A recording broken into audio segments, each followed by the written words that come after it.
Welcome back to Vital Signs. Before the break, we were talking all things mobility and independence, hope and dignity. Well, we're going to keep on that dignity conversation today, but just shift gears a little bit. Let's just say what everybody's thinking. Why on earth in 2026, when we have robotic exoskeletons in an AI in our clinics, do hospital gowns still leave patients feeling exposed? We can transplant hearts. We have robotic surgery. AI can diagnose disease, but somehow patients are still expected to walk into one of the most vulnerable moments of their lives wearing something that often makes us feel a little bit powerless before we even see our practitioner. Today, we're going to myth bust one of the most normalized experiences in healthcare, the idea that dignity is optional. I'm Jen Gaudet here to maximize our health, and we are going to bring one of my friends, Shawn Gibbs, into this conversation because this conversation is not about fabric. It's about trust. It's about confidence. It's about what happens to patients emotionally, mentally, and physically when they feel exposed, embarrassed, or powerless. Welcome to the show, Shawn. Thank you so much, Jen. Powerful intro. I'm excited. Listen, GIV Gowns, founder, GIV Gowns. Talk to me about this. What is happening? Yeah, really what's happening right now, Jen, is we've just got this really awesome opportunity with GIV Gowns where I spent 15 years in clinical medicine and seeing patients and just recognized this gap. And like you mentioned in the intro, of patients coming in or avoiding it, even worse, right? Of avoiding the care that they needed.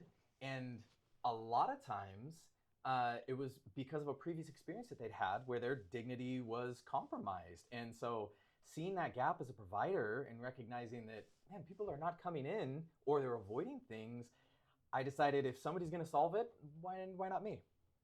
Well, I love it. And folks, if you're curious at all whatsoever, yes, Shawn and I are both here in studio, sitting next to each other, wearing hospital gowns. These are the GIV Gowns. And I'm just going to give you a little hint. Nothing's showing.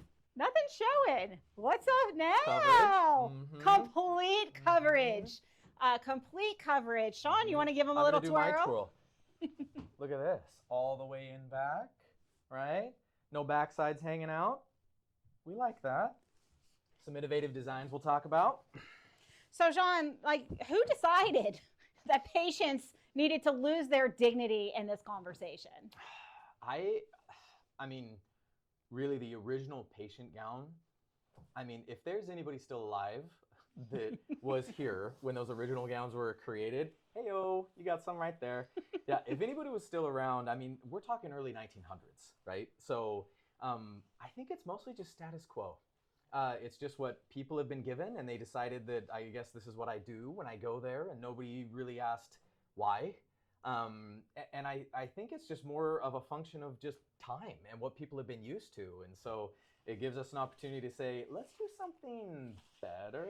So let's just be real. I recently went in for my well woman exam, and they hand you this, folks. I'm going to put it on for you just so that you can see, because do a comp. Several of you know this experience well. Every woman in the room knows this experience well. They give you this, and it goes like this, and it doesn't cover a doggone thing. And then they give you a little sheet, and you cover your lady bits in it, but you're all hanging out. And I'm not going to disrobe here, but I'm just going to give you a clue. It ain't covering nothing. Okay, who decided that this was okay, and why did we not change this? Because do you see the difference? Everything hanging out versus everything nice and controlled in. Yeah, we're still being able to get the efficiency. Or worse, oh, it's time for your exam. My second favorite. Yeah, my turn. Oh, we're going to put this guy on. Yeah, and I don't know if anybody's double jointed, but I can't figure out a way to tie these on my own. So now we're left here, and now you get the whole back side of me, and that's a comfortable exchange. Yeah, right? Who has ever had that experience? Yeah, and you got a little extra breeze back there. And of course, you're supposed to remove all of your other clothing, so you don't have any coverage. We weren't going to put that on TV, folks. Don't worry. Lucky you. We didn't want to see anything inappropriate on television. But the reality is this is what we are facing when we go in for care. It's institutional thinking. It's overlooked patient experience. And in today's world where we're very focused on dignity and quality of the service as Yep. well as the quality of care, why aren't we questioning these norms? Yeah. So we talked a little bit about how this became the norm because it was originally, a century or two ago, and we just haven't ever changed it. Yeah. So let me ask you, Shawn, what does that traditional gown communicate to a patient before anyone even has a conversation with them? I think what it communicates, I mean, you already have very few people go to the doctor because they just want to hang out with a friend, right? Yeah. So usually there's something that they're already anxious about. There's something that they're supposing that they're going to get some kind of news. And then what we give them in exchange for their willingness to be vulnerable in that moment is this is kind of a cold, uncovering, undignified version of what you're about to experience. And before a provider ever walks in the room, that person has already tried to decide and communicate, do I trust this place? Do I trust this provider? And what we give them in exchange for their trust is go ahead and feel really uncomfortable, really overexposed, and then I'm going to expect you to divulge your entire life to me, including your whole body. Oh, and by the way, get into these stirrups, spread them, because we're going to have an exam here. This is going to be great. You're exactly right. So basically, folks, what I'm hearing is we normalized humiliation because it was operationally convenient. Let that land for you. It was convenient, so it's okay for you to be humiliated before you even have a medical exam. And you're already stressed out. And then what's the first thing they do? Here, give me your arm. I want to take your blood pressure. Okay, well, I'm standing here. My lady bits are out. I'm feeling breeze I shouldn't feel. And I'm stressed out because of a medical device and your issue. And you're going to take my blood pressure. Yeah. So guess what, folks? My blood pressure is high. Yeah. Yeah, your blood pressure's high. My blood pressure's high. And when they take it, it's always, 10 times higher than it ever is at home. And they go, oh, you have high blood pressure. No, I'm sitting here with my self-exposed, freaking out, like I don't like my annual exams. It's not a comfortable situation. And, of course my blood pressure is raised. Yeah. I mean, would it yours be? Yeah, well, one of the things about that, Jen, that is an interesting point is in the healthcare field, we've come to call that white coat syndrome. And we blame it on the fact that it's a doctor coming in. It's a medical provider coming in like, well, you must be nervous about the doctor. Like, well, have we ever stopped to consider, I was feeling this way, my blood pressure was high before they ever walked in. I'm not feeling that way because of them. I'm paying them to come talk to me. They're not what makes me nervous. What makes me nervous is I'm completely overexposed. I'm totally naked. You're trying to get around all my parts. If I shift on this table, that paper gown's gonna rip off my body. Yep. Like, my blood pressure was high before the provider ever came in. So don't blame it on white coat syndrome. Right. So I keep looking at these like zippers. What's happening there?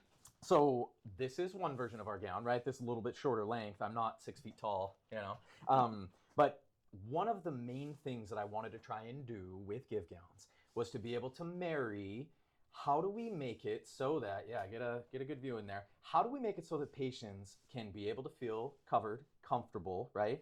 But if you just throw a silk muumuu on somebody, right, it's not any better than this paper gown. It's just softer. What needs to happen is there needed to be a marriage between the provider coming in and saying, hey, this actually helps me. This actually makes clinical workflows more efficient. This actually helps me to be able to practice medicine the way I was taught. And then the patient can say, well, I'm going to be able to reveal the part of me segmentally that makes me comfortable, right? And whether you can expose all the way down to the lower chest line, right, upper ribs, you can segmentally expose part of the body, right, to where this is what I'm comfortable with, this is what we're looking at, or you're just going to listen to my heart. You only need to see this much of me. But now patients are able to take control of what's happening, reveal what they feel comfortable revealing, and then if there needs to be a full chest exam, we have one that has an abdominal opening, right, but it can be done segmentally. So that's the marriage between patient comfortability and providers being able to say, you know what, this actually helps me do my job. It's not just for you. This aligns for both of us here. And that's why GIV Gowns is doing what it's doing. I think it's really, really fantastic because what I immediately go to is When you feel less exposed as a patient, you're going to feel more comfortable communicating with the 100%. physician. You're not going to be worried about, oh goodness, am I going to have some, Yep. I'm having a nip slip over here before it's time, Yep. right? So what happens to trust when we feel dignified is there's more immediate trust with your provider, especially if it's a first time. And earlier Shawn said, how many people avoid care because they don't want to go through that experience to begin with. So I know we're getting close to commercial, but people assume, well, this is just what you wear in healthcare. Like, what do you want people to understand about advocating for themselves? Because they can ask questions. So let's provide that for the audience, please. Yeah, I think one of the most important things I want to communicate is just that there is another alternative, right? Previous to this, people didn't know that there were options, and GIV Gowns is that option now. You do have alternatives, and in a world where we're trying to, and healthcare is trying to focus on patient experience, it's important to know that your input matters, and you can request something that makes you feel more comfortable and dignified and more confident, and then you're going to seek healthcare more frequently and more efficiently, and we'll get better outcomes. Yeah, and you can order this as a patient and bring it to your 100%. appointment. There's no reason that you can't walk in with a gown like this and use this. It doesn't show anything until you're ready for it. You just unbutton what you need to or unzip what you need to, and you can feel comfortable. So really, the takeaway of the day is next medical visit, no matter what it is, ask questions. Advocate for comfort. Listen, the fabric on this is kind of nice. It's like an old school moo meets function. I can move all over the place in it. So advocate for your comfort. Request dignity-centered care. Ask whether alternatives are available. Bring your GIV gown, and maybe that's something that will be an elevation of your experience the next time. The reality is the future of healthcare is not just high-tech, it's human-centered. Yes. When we come back, we're going to be talking about how one small product exposed a much bigger problem in healthcare and why patients are becoming rebels against the status quo. Stick with us for Vital Signs after the break.